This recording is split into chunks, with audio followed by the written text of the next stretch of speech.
play.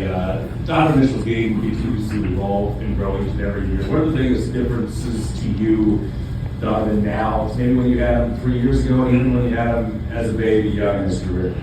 Yeah, I hesitate to go too deeply into that. I usually try not to comment on guys that aren't on our team, but I'll make an exception in this case. And I think the way that they're playing, and the way that Kenny's clearly emphasized the three, and Donovan being able to play in space.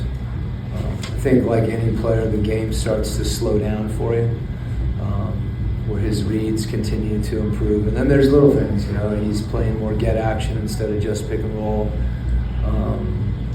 I think he's continued to shoot the ball off the dribble effectively, where he forces people, to come up and guard him.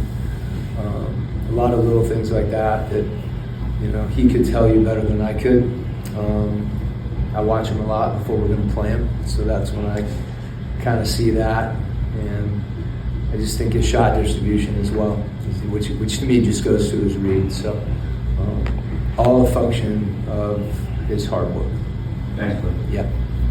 Coach, when you look back the last time these two teams met at the beginning of the month, where have you seen the biggest growth or adjustments made out of your team since then?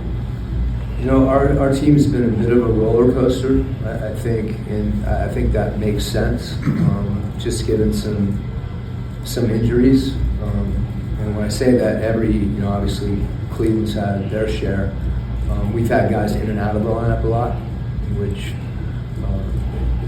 impacts continuity, I think. But I do feel like it reminds me of the D League a little bit, in that guys are able to continue to evolve in different situations. Some of the guys that weren't playing then are playing more now, and hopefully we've seen more actions defensively. And when I say that, talking about what the offense is doing, whether it's getting granular, if they're running screening action through their big in the middle of the floor, like a high splits or a corner splits. Those two things are different. And with a young team, so different actions, I think guys have to see them and really feel them, and that helps you improve. So my hope is we're better. Hopefully we're taking care of the ball better. That's been one of the things that I think has been up and down. And you saw what Cleveland did to us last time, and that's something that we really have to be mindful of, because I think we're a defensive team. We need to get stops in order to get out and run. That's just the way we're made up right now, and when we turn the ball over, we really are impacted on a lot of levels. So to that point of the actions that you're going to see tonight, Cleveland runs a lot of cutters, and their cutters are taking almost the most field goals in the NBA, second most. Obviously, you mentioned the three ball too, and that being a big part of their game. So defensively, without giving us too much, they're a pick and roll team, and a lot of that's fueled with there's two guards that are really good at pick and roll, and they're good shooting the ball, can't go under. They have great rollers, so they're able to put pressure on the rim, and they extend your defense. So if you're extended trying to take away the three, they cut very efficiently. They cut out of the corner, they space, and I think the combination of that with the pick and roll, they distort your rotations in unique ways. So it really requires you to be, it's not enough just to guard the initial pick and roll. Everybody has to be locked in.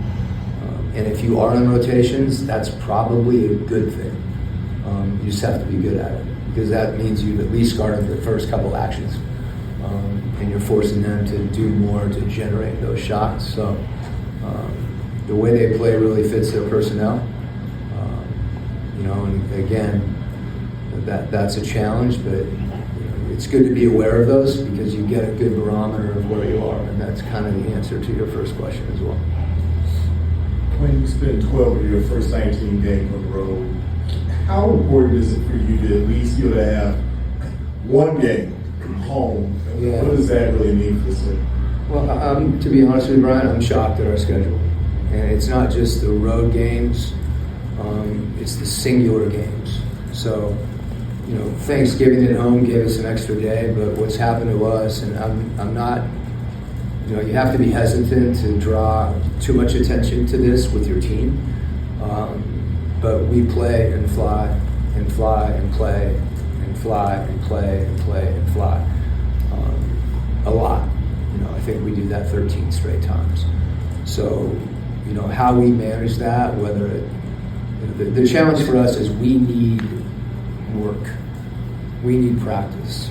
And a lot of that goes on at shoot around.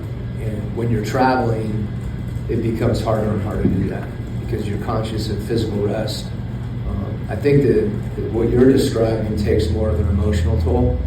And really my hope is that some of this, adversity with respect to travel can help us get better. And frankly, I think that's what's happened, As much as you don't want to be in the road, I think the road for us, the way our guys have handled it, they deserve a lot of credit for keeping their focus, And we've run into the wall a couple times, but we've been pretty good on the road, And I think for our group that, I wouldn't even call it a silver lining. It's something that we've been able to embrace, and particularly with Trey being out and some of those newer lineups, we've needed that because we've had to adjust on a lot of levels how we're playing.